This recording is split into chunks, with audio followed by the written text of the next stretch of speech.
예, 오늘 부활절에 참석하신 여러분들 환영합니다. 오늘 교회 처음 참석한 분들에게 부활을 어떻게 설명하는 것이 좋을까 생각을 해보았습니다. 죽은 사람이 다시 살아났다는 것은 그것을 믿는다는 것은 쉬운 일이 아닙니다. 우리가 아는 일반 상식과 너무나 다르기 때문이죠. 그런데 성경은 자연법을 어기고 예수님이 십자가에서 죽으신 후 3일 만에 다시 살아나셨다는 것을 분명히 증언하고 있습니다. 근데 이 부활에 대해서 우리가 교회를 다니는 사람이나 안 다니는 사람이나 사실 쉽게 받아들이는 그런 것은 아닙니다. 저도 신앙생활을 하면서 처음부터 부활이 믿어지지 않았어요. 그런데 신앙생활을 오래 하면서 성경을 계속 읽으니까 그때서야 부활이 확실히 그것이 사실이라는 것이 내 마음에 들어오기 시작했어요. 근데 의심을 하는 것은 당연한데 그 의심이 이제는 없어지고 사라지고 정말 예수님이 부활하셨다는 것을 느끼는 그 순간이 우리에게 와야 돼요. 그것이 의심이 계속해서 가면은 뭔가 그것은 우리가 신앙을 받아들이는 데 있어서 우리의 태도가 또 생각이 좀 문제가 있을 수 있습니다. 그래서 부활에 대해서는 너무 저는 그렇게 말씀드리고 싶어요. 믿어지지 않는 것에 대해서 누가 자꾸 왜 안 믿느냐, 그건 못 믿느냐 이렇게 얘기해서도 안 되고 기다려줘야 돼요. 이 신앙생활이라는 게 그냥 처음부터 신앙이 어떤 굉장히 뜨거운 사람처럼 열심히 신앙이 생기는 게 아니에요. 시간이 가면서 계속해서 그런 하나님에 대해서 자기가 생각을 하고 또 그 의심에 대해서 자꾸만 또 성경 말씀 통해서 이해를 하게 될 때 그때 신앙이 자라는 거예요. 그러니까 신앙이 빨리 자라는 사람도 있지만 아주 천천히 자라는 사람도 있어요.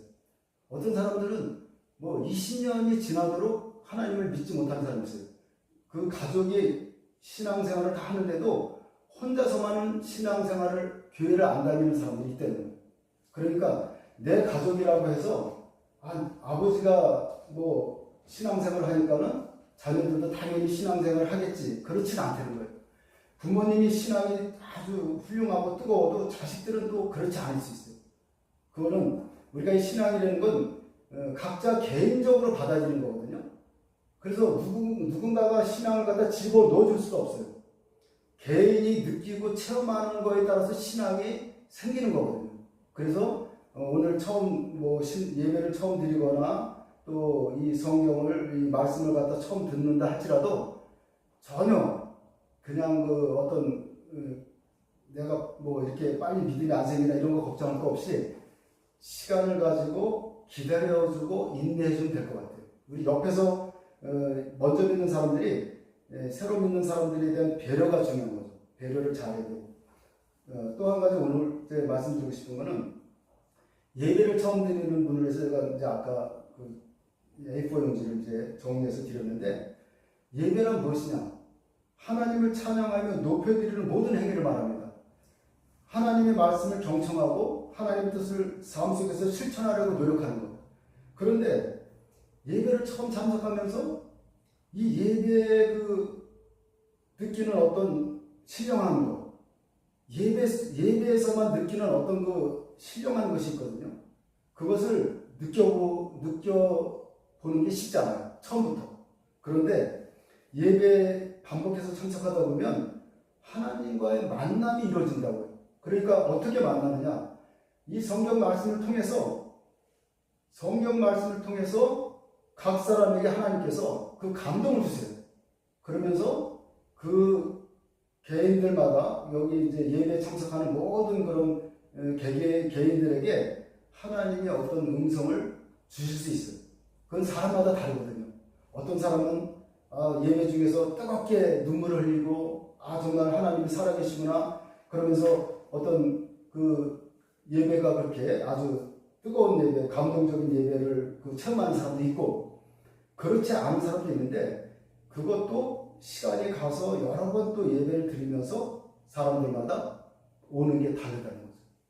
그 예배에 대한 느낌이 또 예배를 통해서 그 정말 예배가 하나님이 함께 하시는구나, 하나님이 그 예배 자리에 임재하시는구나 라는 것을 느끼는 사람들이 있어요.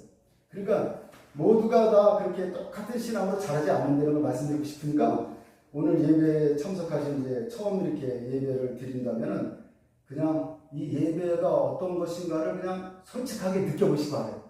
그것을 예배라는 것이 이제 내가 생각한 거와 또 조금 차이가 날 수도 있고 그렇지만 예배는 모든 예배는 하나님을 향하고 되는 거예요. 우리가 사람을 보는 게 아니에요. 하나님을 다 이 말씀을 통해서 하나님을 바라보게 돼 있어요. 그러면 그때는 이제 예배가 진짜 살아있는 예배가 되는 거예요. 살아있는 예배가 되는 거죠. 그러면 오늘 부활절이니까 이제 예배에 대한 내용은 이 정도로 이제 해드리고 먼저 성령의 부활에 대한 이야기가 어떻게 기록되고 있는가 이것을 우리가 알아야 돼요. 성경에 뭐라고 말씀하는가. 자, 예수님의 부활이라는 것은 예수님이 죽으셨기 때문에 부활이 있는 거거든요. 예수님이 죽으시지 않으면 부활이 있을 수 없어요. 부활을 말할 수도 없어요. 그런데 예수님은 그 장로들이나 유대인들의 시기와 질투로 모함을 받아서 죽었다고 성경이 기록하고 있어요. 그 말씀 한번 제가 읽어드릴게요. 여기 누가복음 23장에 보면 골고다 골짜기를 지나가던 자들이 자기 머리를 흔들며 조롱합니다. 내가 만일 하나님의 아들이거든 십자가에서 내려오라. 이게 십자가에 예수님이 달리실 때 제사장들과 서기관들이 이렇게 예수님을 희롱했어요. 저가 남은 구원하실 때 자기는 구원할 수 없도다. 군병들, 제사장들, 서기관들, 장로들, 강도들, 구경꾼들까지 모두 예수를 비난하고 조롱합니다. 그러나 그 모든 소리에도 예수님은 침묵을 합니다. 여러분, 예수 그리스도라는 그 2000년 전에 오신 그분에 대해서 우리는 아직 이해하기 어려워요. 그분이 도대체 내 인생과 무슨 상관이 있는지 몰라요. 그런데 이제 여기 우리 딸과 사이는 자매님과 아빠가 목회를 개척을 하니까 한번 참석해야지 하고 오셨을 수도 있어요. 그런데 분명히 저는 우리 자녀들에게는 사이에게도 이렇게 이 말씀을 드리고 싶은 거죠.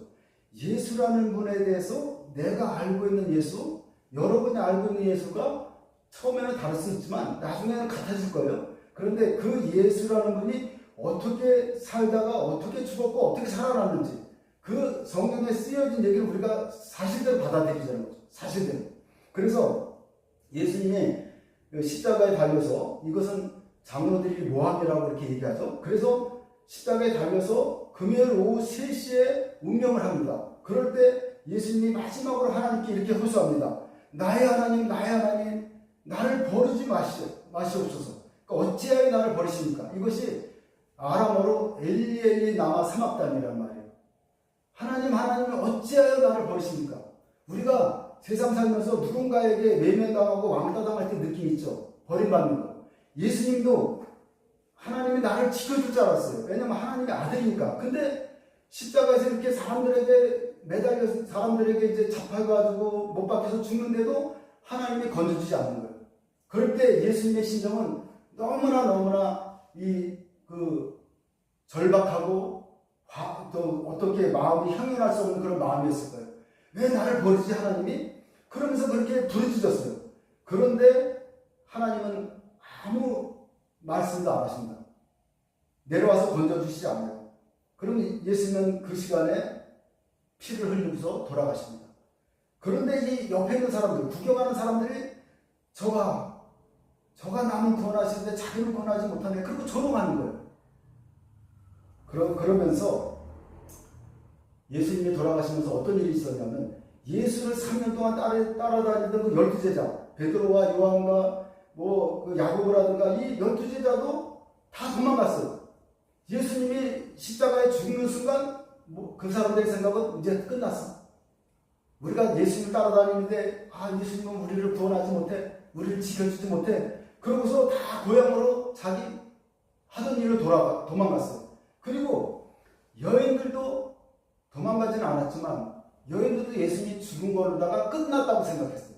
그런데 이 제자들과 여인들의 그 한 가지 실수한 잘못한 거라고 한다면 예수님이 살아가실 때 여러 번 내가 3일 만에 죽었다가 3일 만에 다시 살아난다고 얘기했거든요.